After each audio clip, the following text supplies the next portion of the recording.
รูปหน่อยถ่ายทุกวันเหรอรูปนี้ชื่ออะไรครับชื่ออติกานิ้วน้องพลอยน้องพลอยน้องแก้วค่ะน้องแก้วน้องพิงวันนี้ไม่ไปโรงเรียนเหรอไม่ไปค่ะฮะวันนี้โรงเรียนหยุดต้องมาหาตังค์ใช่ไหมเนี่ยใช่โอ้เก่งมากตังไปโรงเรียนเก็บตังค์ไปโรงเรียน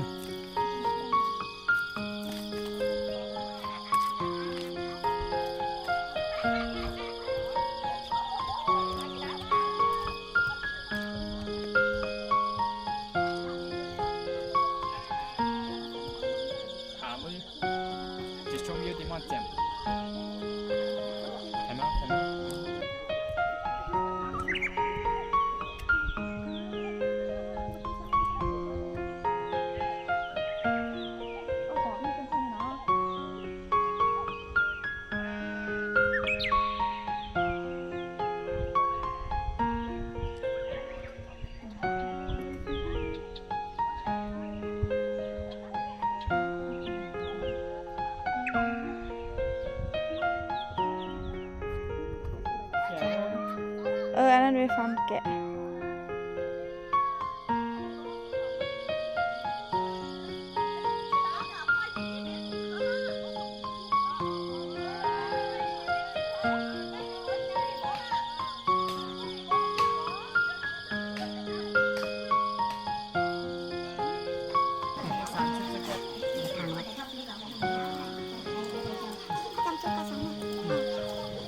ซัมซุงกับไอโฟนมันจะ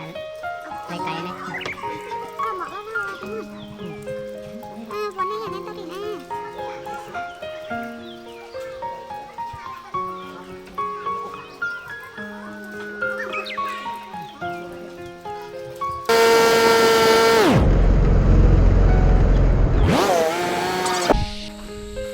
ข้าวมันเจ๋งนะ